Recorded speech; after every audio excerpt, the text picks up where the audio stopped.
Sequel film The Avenger, Transformer pasti ditunggu oleh jutaan orang di seluruh dunia termasuk di negara kita sendiri Indonesia. Anda perlu tahu ada salah seorang yang bertanggung jawab atas animasi dari film-film kelas dunia ini.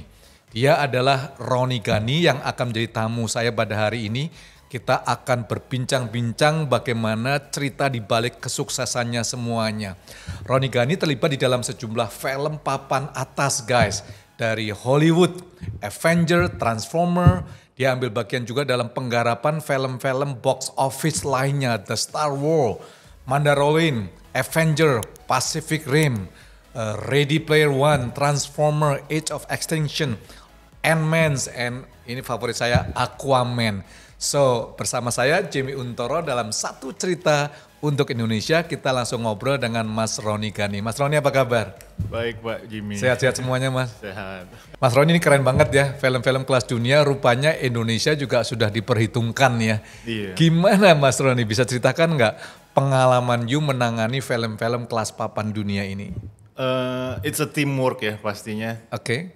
Ini sebuah ekosistem atau industri yang memang bottom line-nya adalah if you have the skill then you are welcome to the community gitu. Jadi nggak tertutup kemungkinan latar belakangnya dari negara mana, dari keluarga siapa dan lain-lain. If you have the talent and the skill yang sesuai dengan standar yang mereka require, sangat open opportunity-nya jadinya untuk diakses. Baik oleh saya ataupun oleh teman-teman Indonesia yang lain yang memang pengen pursue karir di bidang ini. Jadi Ron, gimana sih kok bisa sampai dari Indonesia sampai menangani film-film kelas dunia, The Avenger, Transformer itu ceritanya gimana? Panjang sih ceritanya karena apalagi animasi sekarang kan memang udah populer ya dengan film-film yang box office dan blockbuster itu. Orang Indonesia udah lumayan cukup terekspos gitu. Cuman pada saat saya mulai, yaitu sekitar saya lulus kuliah tahun 2005 dan mulai karir saya itu di sekitar 2006-2007 itu masih belum ada yang paham animasi. Mereka tahu animasi tapi ya itu film itu bukan karir. Bahkan nggak kepikiran bahwa itu bisa dijadikan karir atau something you do to earn a living gitu ya. Makanya jadi saya mencoba pada saat itu pun saya kuliahnya arsitektur. Jadi tapi pada saat akhir-akhir kuliah saya ngerasa nggak punya panggilan untuk menjadi arsitektur. Iya di arsitek. I don't build for I wasn't a good fit to become an architect. Kemudian saya explore lagi, saya punya talenta apa, saya punya passion seperti apa, dan kebetulan ketemu di computer graphic imagery CGI gitu. Oke. Tapi again, saya mulai tertarik, pengen belajar nih, karena masih sangat asing, sangat alien gitu ya, this animation thing, nggak tahu belajar di mana. Mau belajar online pun kita zaman tahun 2006-2007 itu masih dial up startup internet yang kalau kita koneksi internet masih lemot kemana-mana. Jadi itu obstacle-nya banyak banget sih ya, waktu itu.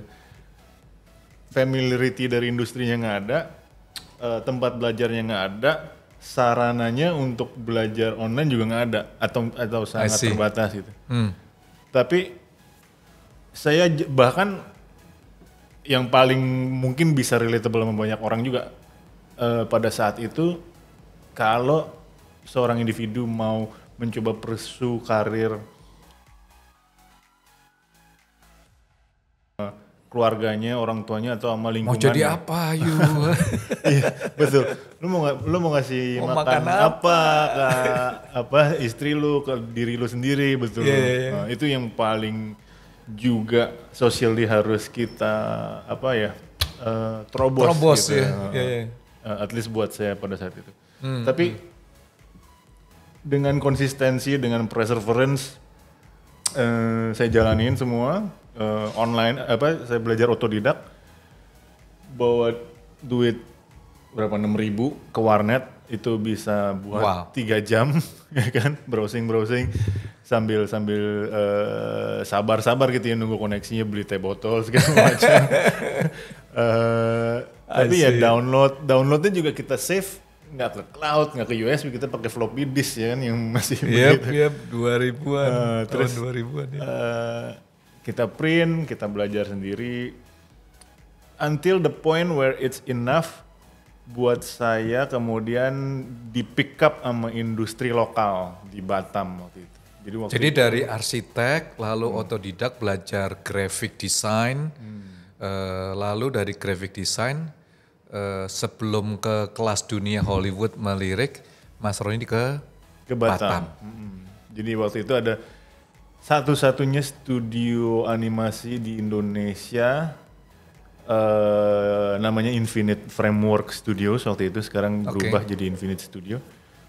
Disitulah tempat berkumpulnya orang-orang kayak saya pada zaman itu. Jadi sebelum saya kesana itu saya berasa kayak freak gitu, nerd yang out of konteks, nggak ada yang ngerti, nggak ada yang paham saya mau jadi. Tapi begitu saya kesana, wah ini spesies gue semua nih. Jadi this is my type of animal gitu. Wow. Community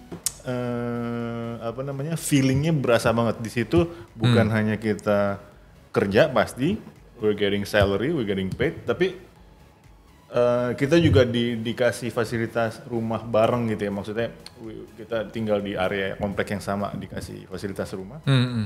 Jadi di malam dan di weekend kita kalau nggak ngapa-ngapain ya ngobrol, ngulik bareng, belajar bareng, bikin karya juga, saling mengencourage, saling belajar. It's a good experience sih untuk pengembangan knowledge sama skill saya. Tapi tetap masih di ranah mandiri itu ya. Berapa tahun itu ya Mas Roni? Itu 1 tahun. Di Batam setahun. 1 tahun, 1 project. Saya di hire by project waktu itu. Dari Batam langsung ke? Setelah lulus dari Batam, Okay. kita menganggap Batam itu jadi kayak itu sekolah. Training ground, school ya? Sanggar lah, sanggar. Sanggar, oke. Baru abis itu, nah ini menarik. Waktu itu projectnya kelar, kontrak saya kelar. Jadi ada 2 opsi. Saya saya ditawarin untuk extend di Batam, tapi kemudian opsi yang lain yang ada di pikiran saya adalah saya bisa ke Singapura. Terus saya pertimbangkan kalau saya terus di Batam, saya mencoba proyeksikan tuh what's gonna happen in the next year, what's gonna happen in the next 2 years gitu kan.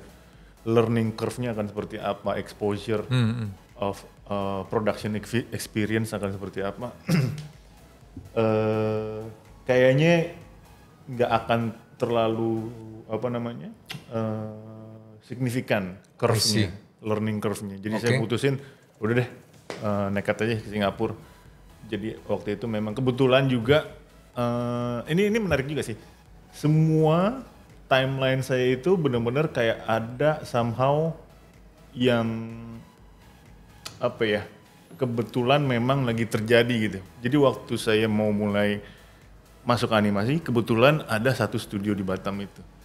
Kemudian setelah lulus dari Batam, saya mau ke Singapura, kebetulan si pemerintah Singapura lagi mengencourage their media industry. Jadi mereka memberikan support supaya banyak tumbuh perusahaan-perusahaan yang bergerak di bidang media ya, termasuk animasi, film dan lain-lain. Di mana kemudian mereka butuh human resource, dan Singapura being a small country, they can't provide their own industry. Jadi mereka harus absorb dari Southeast Asia. Nah, saya ketarik gitu dalam force yang seperti demikian ya. Baru masuknya pun ke perusahaan lokal dulu, perusahaan lokal tapi di Singapura. Perusahaan lokal Singapura ya. I see. Kayak, local Singapura. UMKM-nya Singapura lah kalau bisa dibilang. Kayak company size-nya mungkin sekitar 20-an gitu. Oke. Ngerjainnya juga TV series untuk klien dari New Zealand atau Australia kalau nggak salah. Nah tapi saya tahu pada saat saya ke Singapura, saya udah punya mind map harus ke the big studios gitu yang pada saat itu ada Lucasfilm di sana. Di Singapura Di ya? Singapura, Lucasfilm. Lucasfilm itu ya perusahaan, pada saat itu perusahaannya masih dimiliki sama George Lucas. Kemudian mereka punya cabang di Singapura pada saat itu.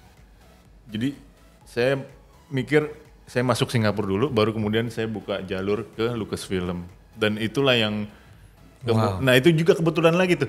Pada saat saya di Singapura, jalan katakanlah kerja 4 bulan, 5 bulan, muncul opportunity ke Lucasfilm sebagai internship. I see. Untuk magang. Tapi jadi ada yang saya pengen share adalah ada momen pilihan. Ada momen apa ya namanya ya? Ada kesempatan, tapi kemudian di dalam tiap kesempatan kita akan dihadapkan dengan mengambil pilihan. Pada saat saya masuk ke Singapore Company itu saya udah di level senior secara hierarchy job title-nya. Ada kesempatan ke Lucasfilm, tapi jadinya intern, ya kan? Itu downgrade-nya berarti dari senior ke mid ke junior baru ke intern, kayak itu 2, 3, 4 level. Wow.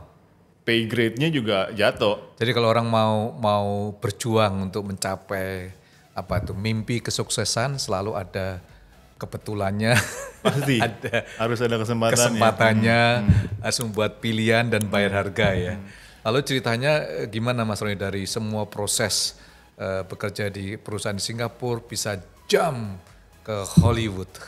Ini mimpi seluruh jutaan anak-anak muda di Indonesia, bahkan dunia lah. Iya, jadi sejak saya masuk di Lucasfilm itulah akhirnya berangkat dari intern, terus bangun karir, kemudian awalnya saya ngerjain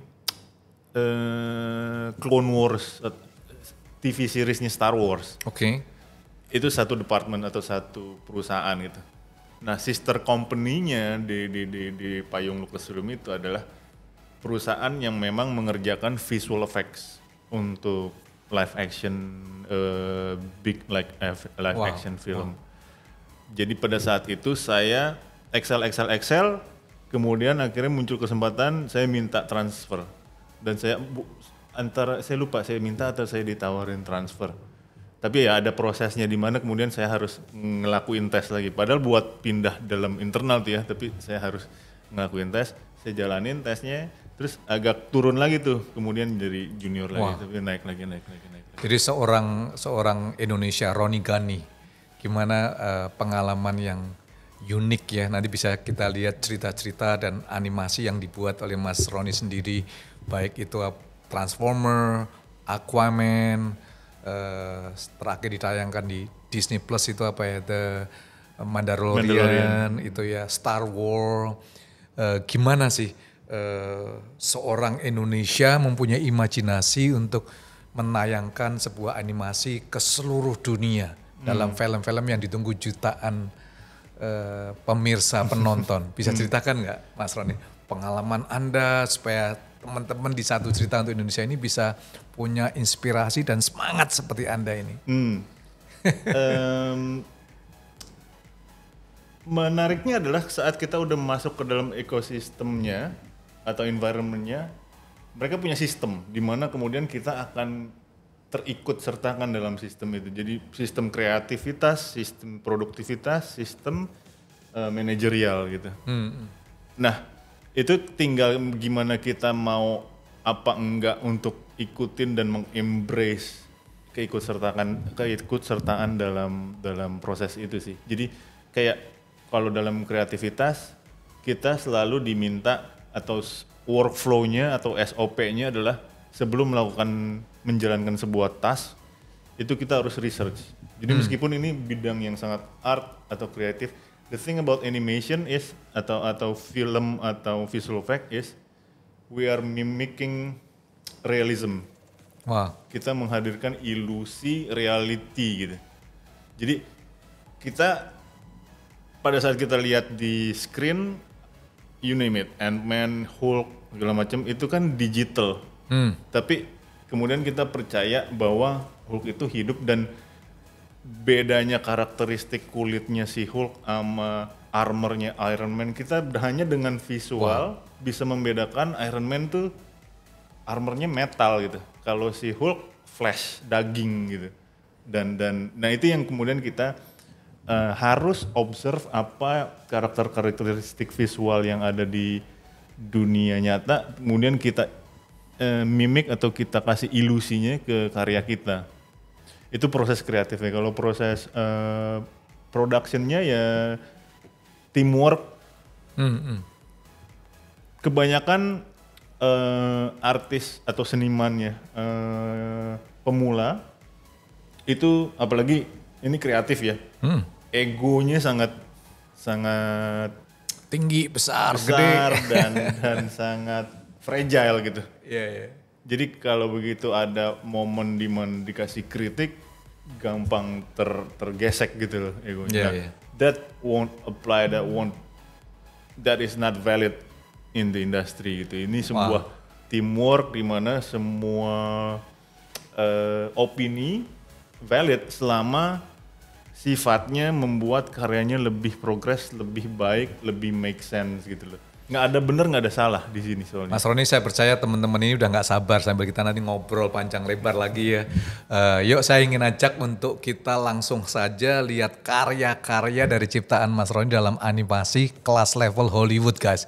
Let's watch this sama-sama. Ya ini yang kita sebut dengan demo reel. Ini kompilasi dari apa yang kita udah ikut kerjain, hasil karya kita, dan ini yang kita pakai untuk katakanlah kalau kita mau lamar kerjaan ke sebuah studio, portfolio betul. Wah, keren banget. Jadi di sini semua adegan ini yang saya yang animate. Animate tuh maksudnya adalah yang menggerakkan karakternya. Jadi begitu kompleks prosesnya sehingga tiap tahapan itu dilakukan sama disiplin dan orang yang berbeda-beda gitu. Role saya specifically untuk menggerakkan, saya jadi kayak puppeteer. Wow. Saya menghidup kayak ada boneka digital itu kan, saya yang gerakin tuh. Apakah dia gerakannya marah, apakah dia gerakannya sedih. Jadi untuk membuat satu movement itu ya, film itu berapa lama? Untuk Imajinasinya, ilustrasinya kalau ya untuk Pacific Rim kita ngerjainnya zaman dulu tuh mungkin sekitar 1 tahun ya, atau 1 tahun. Tapi karya yang saya bikin yang terlibat dan muncul di screen paling cuma 2 menit. Gitu ya. Kerjain 1 tahun. Tolong 2 menit. Cuma 2 menit. Makanya kalau kita lihat credit title di film tuh sangat panjang. Dan ini kesempatan justru. Wow. Kesempatan untuk lapangan kerja. Karena ini mampu menyerap segitu banyaknya gitu. Wow. So guys, saya kira banyak Anda semuanya generasi muda dimanapun Anda berada punya imajinasi. Kerjanya bukan sekedar mainline lah ya, arsitek, bank dan semuanya, it's all good. Tapi ini Mas Roni keren ya. Dan yang lebih keren lagi dia nggak memikirkan diri sendiri. Tapi saya dengar, bahkan saya lihat di portfolio Anda Mas Roni ingin berbagi dengan teman-teman di Indonesia sampai mendirikan apa itu bengkel animasi. Nanti kita ngobrol panjang lebar ya.